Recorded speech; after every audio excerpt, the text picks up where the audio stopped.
मित्रवनव्यामध्ये गारव्या सारखा। मेरा नाम शरयू रेखा कैलाश चोले। मैं संकल्प विद्या मंदिर पाठशाला में कक्षा तीसरी में पढ़ती हूँ। हमारे स्कूल में 15 अगस्त के अवसर पर देश हित में जिनका योगदान है ऐसे आदर्श व्यक्ति का आइडियल इंटरव्यू लेने का है। तो आज जिनका गीत ही पहचान है, जिनका प्रयास दूध बेचते बेचते साइकिल पर गीत गाकर आज महाराष्ट्र में सबसे ऊंचे गायक के नाम से प्रचलित सर रत्न सुभाष जी शेप साहेब अपने साथ जुड़े हुए हैं। Good evening sir. Good evening बेटा। सर, मैं हमारे स्कूल ने आयोजित किया आइडियल इंटरव्यू में दिल से स्वागत करती हूँ। Thank you. सर, अपना पूरा नाम और अपना एजुकेशन क्या हुआ? मेरा नाम श्री सुभाष कौशल्या ज्योतिराम शेप। मेरा गांव शेपवाड़ी है, तालुका अंबाजोगाई, जिला बीड। और मेरा एजुकेशन भारतीय शिक्षण प्रसारक संस्था संचालित खोलेश्वर विद्यालय अंबाजोगाई से मैं 10वीं तक पढ़ा हूँ। बाद में योगेश्वरी शिक्षण संस्था में मैं 11वीं और मेरी 12वीं SRTR कॉलेज अंबाजोगाई यहाँ पे पूरी की। बाद में मैंने परली वैद्यनाथ में ITI पास हुआ। ITI वेल्डर ट्रेड में मैंने कोर्स किया। ऐसा मेरा शैक्षणिक सफर हुआ। संगीत के प्रति रुचि इस उम्र में हुई। परिवार में कोई परंपरा रही है? वैसे तो मेरे परिवार में पहले मेरे परदादा जो मेरे माँ के पिताजी थे, वो धर्मापुरी में रहते थे और ये पुराने ज़माने के बहुत बड़े गायक थे। बोले तो पुराने ज़माने में जो संप्रदाय में गायन किया जाता है, जैसे कि भजन गौर, ऐसा वो करते थे उस टाइम पे। उनके वजह से मुझे वो संगीत का वारसा मिल गया और मेरा संगीत का सफ़र जारी हो गया उस टाइम से। बोले तो बचपन से ही मुझे गाने का शौक था। फिर वारसा उधर से मिल गया मेरे माँ के पिताजी की तरफ से। संगीत की प्रारंभिक शिक्षा कहाँ से प्राप्त की? आपकी गुरु परंपरा के आप बारे में और उनकी विशेषता के बारे में बताइए। शिरोय बेटा, मैंने तो संगीत कहीं से भी नहीं सीखा। हाँ? मैंने बचपन से मुझे ये गीतों का मैं बहुत बोले तो संगीत मुझे बहुत प्रिय था बचपन से लेके। 4वीं-5वीं में कक्षा में था। फिर 8वीं स्कूल में मैं 8वीं में गया। उस टाइम पे मैंने गैदरिंग में एक गीत गाया। वो गीत देश के प्रति था, मेरे देश प्रेमियों। ये मेरा पहला गीत है जो मैंने पहली बार मंच पे गाया।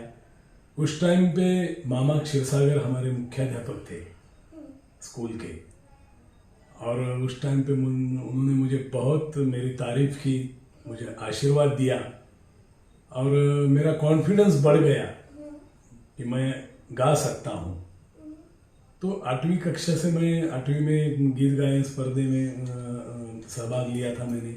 उस टाइम पे मेरा नंबर आ गया, पहला नंबर आ गया स्कूल में, और उस टाइम से मेरा सफ़र चालू हो गया। ठीक है। आपके पसंदीदा गाने कौन से हैं? वैसे तो बहुत सारे गीत है, जो गीतों का समंदर है बेटा। उसमें पसंदीदा क्या, बहुत सारे गीत है जो रफ़ी साहब ने गाए हुए हैं, किशोर कुमार ने गाए हुए हैं, मंदारी साहब ने गाए हुए हैं, बहुत सारे गाए हैं। अभी इधर ये अपने इस माहौल में, इस पीरियड में जो गायक है अपने सोनू निगम साहब, कुणाल गांजावाला, ये सभी प्यारे गायकों के गीत मुझे बहुत पसंद है।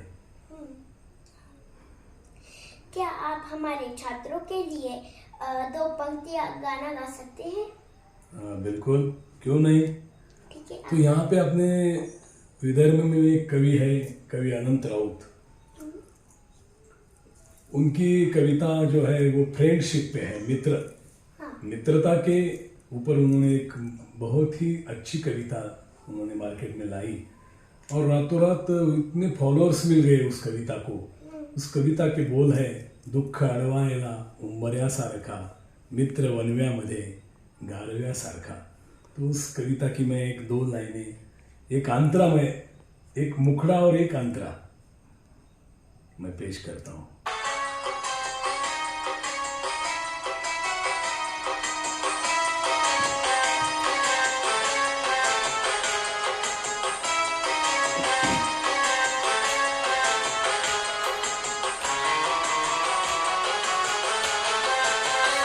दुःख अडवायला उंबऱ्यासारखा, दुःख अडवायला उंबऱ्यासारखा, मित्र वनव्यामध्ये गारव्यासारखा, मित्र वनव्यामध्ये गारव्यासारखा।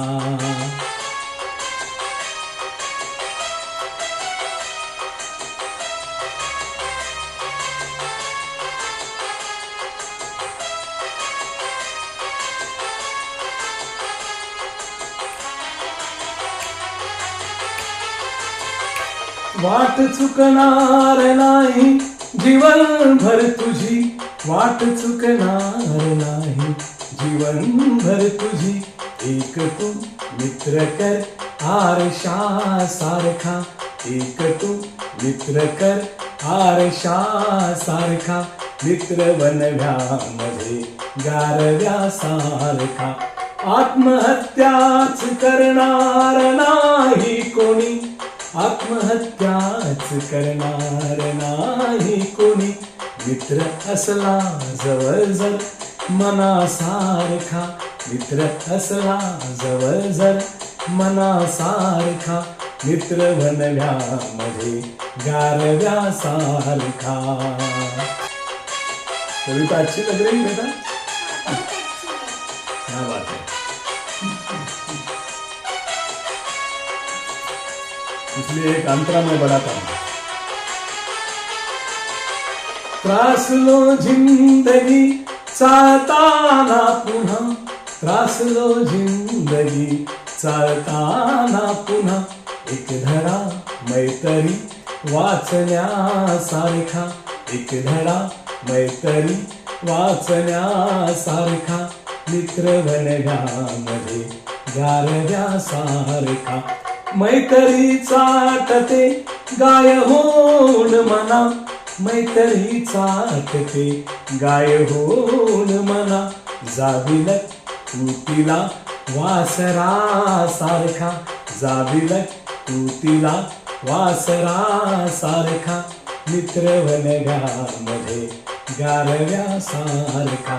दुःख अडवायला, दुःख अडवायला, दुःख अडवायला उंबऱ्यासारखा, मित्र वनव्यामध्ये गारव्यासारखा, मित्र वनव्यामध्ये गारव्यासारखा, मित्र वनव्यामध्ये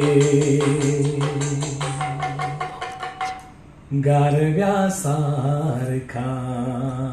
धन्यवाद सर। आपको संगीत जगत ने के अनेक सम्मान प्राप्त हुए हैं। किस सम्मान ने आपको विशिष्ट रूप से भावुक किया? वैसे तो मैं मेरी आज मुझे बड़े दुख के साथ कहना पड़ता है बेटा, मेरी माँ नहीं है आज। अगर मेरी माँ होती तो मैं उसे बहुत मेरा सत्कार, मेरा सम्मान मेरे माँ के सामने हुआ। मेरे पिताजी यहाँ पे है, मौजूद है अभी भी। वो तुम जो इंटरव्यू ले रही हो वो सुन रहे हैं मेरे पिताजी। बहुत उन्होंने कष्ट किया अपने पूरे ज़िंदगी में और मेरी लाइफ बना दी माता पिता ने मेरी। वैसे तो मुझे बहुत ही पुरस्कार मिले हैं। पुरस्कारों से मेरे ट्रॉफीज, एक रूम मेरी भरी वाली है उस पुरस्कार से। सच में उसमें सर? सच में? हो, हाँ, तो उसमें से मुझे एक पुरस्कार 2008 साल में मिला। वो दिल्ली में मिला था। 4 राज्यों के राज्यपाल वहाँ मौजूद थे दिल्ली में, और वो पुरस्कार था परम पूज्य doctor Baba Saheb Ambedkar fellowship award. वो पुरस्कार सम्मान मुझे दिल्ली में मिल गया था। उसके बाद परली में गुरु मावली संगीत विद्यालय है। गुरु मावली संगीत विद्यालय की ओर से मुझे महाराष्ट्र का महागायक पुरस्कार मिल गया। पूरे परली वासियों ने मुझे बहुत मेरी इस संगीत कला, मेरे गीतों का प्रशंसा की, और पूरे परली वासियों ने मुझे वो पुरस्कार दिया था। उसके बाद हमारे संकल्प सेवा भावी संस्था की ओर से ही मुझे एक पुरस्कार मिला था। जिस स्कूल से तू आई है, संकल्प विद्या मंदिर से, वो संकल्प का व्यासपीठ भी बहुत बड़ा है। उन्होंने ही मुझे संगीत रत्न पुरस्कार से नवाजा था। और पुरस्कार, बहुत सारे पुरस्कार मुझे मिले थे। और आज भी मुझे दिल से मैं शुक्रिया अदा करता हूँ सभी महाराष्ट्र की, मुझे प्यार करने वाले, मुझे चाहने वालों का।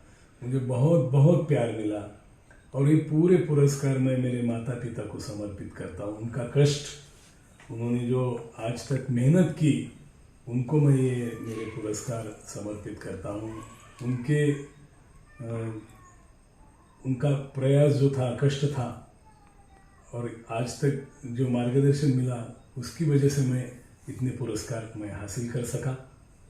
में बार बार ट्रेंड बदलते रहते हैं। आप खुद को कैसे अपडेट रखते हैं? शरवी बेटा, बहुत अच्छा प्रश्न तुमने पूछा है। अभी ट्रेंड तो परिवर्तन सृष्टि का नियम है, और पुराने गाने, अब नए गाने, नए गायक, वो ट्रेंड बदलते। और अब ये 2024 है, 26, 30, 32 तक तो और ट्रेंड बदलने वाले हैं।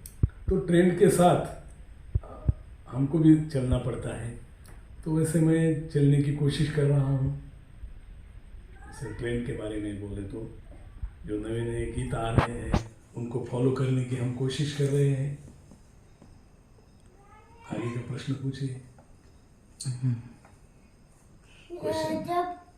जब आप अपने शेड्यूल में इतने व्यस्त हैं, तो आप अपने परिवार के लिए समय कैसे दे सकते हैं? ये तो बहुत ही मेरे लिए मुश्किल प्रश्न है, क्वेश्चन है, सवाल है। मेरे लिए बहुत ही मुश्किल सवाल है। मेरा परिवार मुझसे कभी कभी नाराज रहता है, क्योंकि मैं परिवार को बहुत कम समय देता हूँ। ये बात तो सही है, और मैं ईमानदारी के साथ वो बात से मैं सहमत हूँ। कैसा रहता है बेटा, कलाकार की ज़िंदगी बोले तो बहुत मुश्किल रहती है। और कैसा रहता है, रात को आना पड़ता है, प्रोग्राम रात तक चलते हैं। कभी कभी दूर दूर प्रोग्राम रहते हैं, तो मैं 2 बजे 3 बजे आता हूँ। फिर सवेरे का प्रोग्राम 11 बजे चालू करना पड़ता है। ये कुछ ये अपने शादियाँ होती है, उस शादियों में गाना बजाना होता है। अब ट्रेंड आया है, वो हर खुशी के मौके पे ये संगीत महफिल, ये ट्रेंड आ गया है। तो उस टाइम पे मुझे कभी कभी 4-4 प्रोग्राम दिन में मैंने वो भी रिकॉर्ड किया है। और ये संगीत के मेरे सफ़र में मेरे माता पिता के साथ, माँ तो नहीं है अभी, उसका आशीर्वाद मेरे साथ है। मेरी बहन है संगीता ताई, हमारे जीजा जी हैं, मेरे दामाद है, मेरी बेटियां हैं, मेरी पत्नी है। सबका साथ मेरे साथ मुझको है। और परिवार को तो मैं कम समय देता हूँ इस संगीत के सफ़र में। और इस संगीत के सफ़र में मुझे बहुत बड़े राजनेताओं का भी आशीर्वाद मिला। उनमें से मैं स्वर्गीय लोक नेता गोपीनाथ राव जी मुंडे साहब का नाम अभिमान से लेता हूँ, क्योंकि बहुत सारे प्रोग्राम में मुंडे साहब ने, उनके सामने मैं बहुत सारे गीत पेश किए। कुछ समय मैं उनके लोकसभा के इलेक्शन में मैंने जहाँ जहाँ उनकी सभा थी वहाँ वहाँ मैंने प्रोग्राम किए। मुंडे साहब ने मुझे बहुत बड़ा आशीर्वाद दिया। उसके बाद विमलताई मुंगला जो अभी स्वर्गवासी हो गए, वो भी मंत्री थे। विमलताई मंत्री रह चुकी थी, उन्होंने भी मुझे आशीर्वाद दिया था। आर पाटिल रहे, अपने माजी मुख्यमंत्री विलासराव जी देशमुख साहब, इन्होंने भी मेरे संगीत के सफ़र में मुझे बहुत बड़ा आशीर्वाद दिया था। और इस सफ़र के बारे में मैं उतना ही कहूँगा, न थकी है सांस कभी, न थकी है सांस कभी, ना हिम्मत हारी है। न थकी है सांस कभी, ना हिम्मत हारी है। मैंने देखे हैं कहीं दौर, और आज भी संगीत का सफ़र जारी है। क्या बात है। थैंक यू बेटा। आगे जब संगीत सिखाने वाली नई पीढ़ी के कलाकारों के लिए आप क्यों संदेश देना चाहेंगे? क्या संदेश देना चाहेंगे? मैं नई पीढ़ियों के लिए, अब हमने तो बहुत स्ट्रगल किया। मेरा स्ट्रगल 1995 से चालू हो गया, 1995। लेकिन मेरा नाम थोड़ा संगीत क्षेत्र में, गायन क्षेत्र में मेरा 2000 से नाम थोड़ा जिले में, और 2005 के बाद पूरे महाराष्ट्र का सफ़र, मैंने संगीत का सफ़र किया। महाराष्ट्र में जितने ज़िले हैं वो सभी ज़िलों में मैंने प्रोग्राम किए हैं। कुछ शासकीय प्रोग्राम भी किए हैं मैंने इस सफ़र में। और ग्रामीण जो लोग रहते हैं उनके ग्रामीण एरिया में भी प्रोग्राम किया है, शहरी एरिया में भी प्रोग्राम किया है। महाराष्ट्र की राजधानी मुंबई रहो या सांस्कृतिक राजधानी अपनी पुणे, वहाँ पे भी मेरे प्रोग्राम है। लेकिन मैं अभी ये जो इससे क्षेत्र में आने वाले जो नई पीढ़ियों के गायक हैं, उनके लिए मेरा संदेश यही रहेगा कि एक तो अभी जो ट्रेंड आया है उसके साथ चलते रहिए, और जो लोगों को पसंद है वो देने का प्रयास कीजिए। अब मैं वो प्रयास करता हूँ, और संगीत में आने के लिए बहुत साधना करनी पड़ती है। मुझे गॉड गिफ्ट मिली, आवाज़ के लिए मुझे गॉड गिफ्ट मिली। वैसे तो मैंने संगीत की शिक्षा कभी कहीं पे भी नहीं ली, लेकिन एक नाम मैं ज़रूर लूँगा जिनकी उंगली पकड़कर मैं थोड़ा सा संगीत में आ गया। वो नाम है पांडुरंग देशपांडे। वो मुझे गुरु के जैसे है। और पहली बार उनकी बेटी आज जो सूरमणि भाग्यश्री देशपांडे पाटिल, जो मुंबई में अभी रहती है, वो पूरे संगीत विद्यालय के क्लासिकल म्यूज़िक का संगीत विद्यालय वो चलाती है। तो उनका भी मुझे बहुत साथ मिला। 7-8 साल हमने मिलकर संगीत महफिल के प्रोग्राम किए। उस टाइम पे मुख्यमंत्री विलासराव जी देशमुख साहब रहे, या गोपीनाथराव जी मुंडे साहब हो, आर पाटिल साहब हो, विमलताई मुंगला हो, ये बड़े बड़े नेताओं के सामने हमें उनके सामने बैठकर, वो सामने बैठते थे, वहाँ पे उनके सामने हम अच्छे गाने देने की, उनको संगीत सुनाने का प्रयास किया था। और उन्होंने बहुत ही हमें बोले तो आशीर्वाद दिया था उस टाइम पे।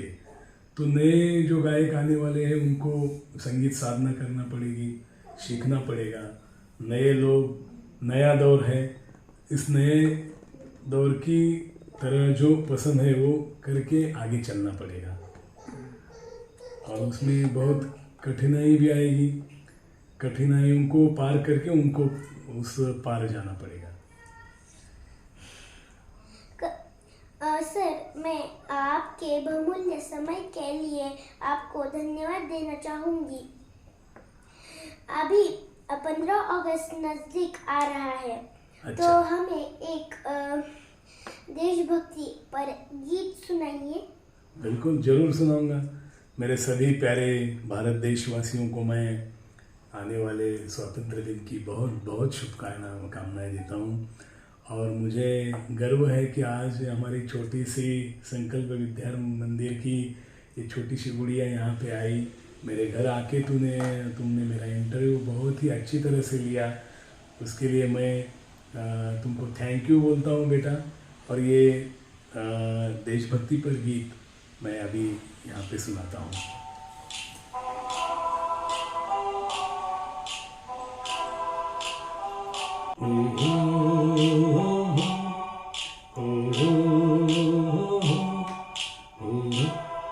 है प्रीत जहाँ की रीत सदा,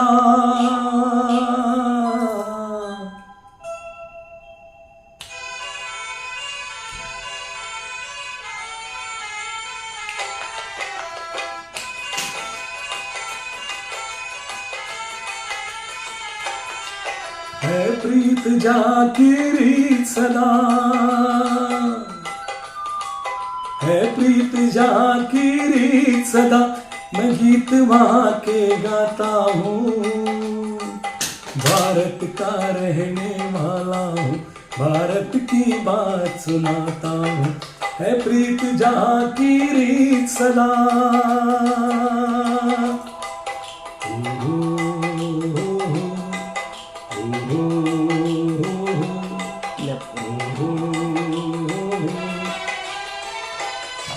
काले गोरे का भेद नहीं, हर दिल से हमारा नाता है।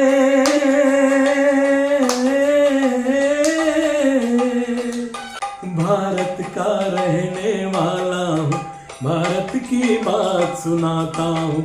है प्रीत जहाँ की प्रीत सदा।